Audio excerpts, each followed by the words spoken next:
Bonjour, je suis Gentil, joueur narratif de Warhammer 40 000, et aujourd'hui, j'analyse l'unité des Aeldari, le chasseur fantôme Conium.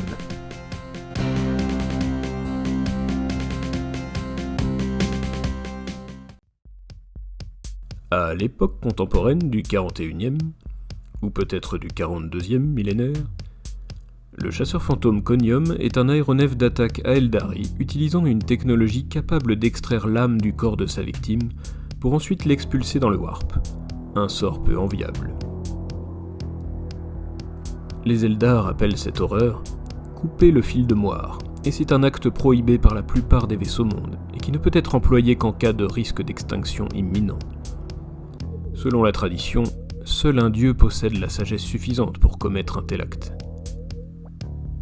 Pour ce faire, le pilote du chasseur fantôme Conium, un spirit Eldar, use de ses pouvoirs psychiques pour communiquer avec les esprits défunts présents à bord du circuit d'infinité de l'appareil.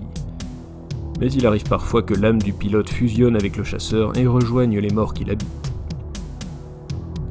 Toujours est-il que cette communion se mue en une vague de terreur dirigée vers leurs ennemis alors terrifiés.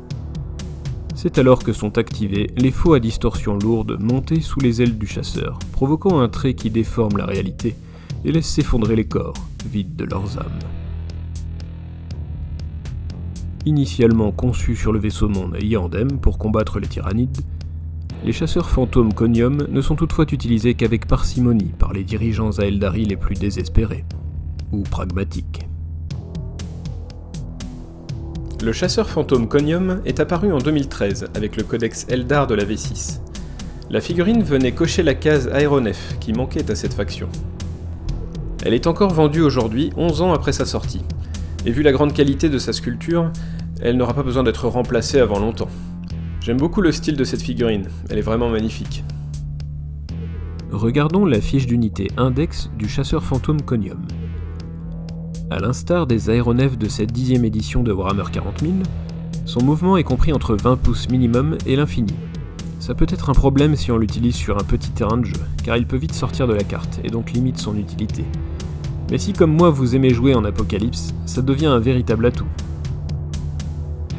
Endurance 8, sauvegarde à 3+, et 12 points de vie, la résistance du chasseur fantôme Conium est un cran en dessous des autres véhicules, surtout à cause de son endurance de 8. Sa survie sur le champ de bataille dépendra davantage de sa vitesse, ou du fil du destin. Et justement, son aptitude les fils du destin, commune à toutes les unités de l'index Aeldari, permet de lancer 12 D6 au début de la partie afin de les garder en réserve pour substituer un mauvais jet de dés. C'est super, et ça porte bien son nom.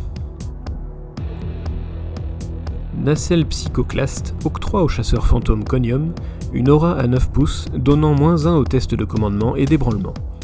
Pour moi, c'est assez anecdotique. On peut prendre l'exemple des Space Marines du Chaos qui verront leur test de pacte sombre légèrement impacté, mais sans grande conséquence. Cette aptitude est à mon sens un bonus négligeable. Passons outre l'arme de mêlée qui est somme toute classique pour un véhicule, et intéressons-nous à son arme de tir. La faux à distorsion lourde. Force 12, PA-4, 2 dégâts, c'est assez puissant pour entamer tout type d'unité ennemie, mais ses D6 attaques sont trop aléatoires pour s'assurer de détruire sa cible. Quant à sa portée de 18 pouces, elle est un peu trop moyenne à mon goût. Une arme que je qualifierais de pas mal.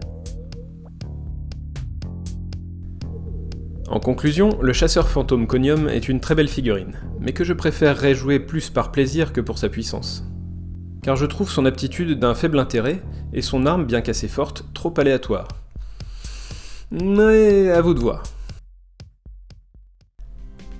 Warhammer 40 000 en mode narratif, quasiment tout peut se justifier, alors n'écoutez que vous et jouez les figurines qui vous plaisent. Et soyez comme moi, gentils.